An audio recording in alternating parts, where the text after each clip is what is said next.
sọ pé torí pé kó má kú kí wọ́n á kú o mo fẹ́ràn tẹ́ni tẹ́ bá ṣe mí you no find it funny o so bóyá sọ̀rọ̀ yẹn tẹ́ láti bọ̀ Kúnlé Kúnlé máa ṣe mọ bóyá lọ bó ṣe sọ bó ṣe jẹ́ òun ṣe fẹ́ yìí nǹkan kan gbọ́dọ̀ ṣe o nǹkan kan gbọ́dọ̀ ṣe o so ẹ méjèèjì ẹ work out. Èmi kàn wá ń bí dumbfounded. Ẹ máa dìde ṣé pàtó ti di pé ikú kíní kan gbọ́dọ̀ pa mí ẹ so ẹ̀yin náà lè jó ẹ ti dìde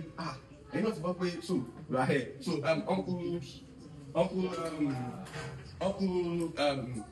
uncle Larry ẹ̀yin bíbá ìdájì rẹ̀ ẹ̀yin ní bíbá yìí so bọ̀bọ̀ yẹn bíbá yìí so ẹ̀yin ní sí bọ̀bọ̀ yẹn so uncle Larry ẹ̀yin lẹ́yìn yẹn so bí o ti ẹ ti dé point yẹn so ẹ̀ para ìgbìmọ̀ bá tẹ̀lé náà sí o nígbà tí nìkan gbogbo ṣe ń lọ mí ti mọ̀ sọ́dọ̀ ẹ̀kọ́ tá a lè máa ṣe náà sìn okùn ṣàgbọ̀dọ̀ ṣe ẹ̀mí èjì ẹ̀dẹ̀ lọ ó lè ṣe lọ so ẹ̀dọ̀ so gbọ́n kan tí Akin táwọn ọ̀rẹ́ máa sọ ń sìn ó yẹ mi náà lẹ́nu.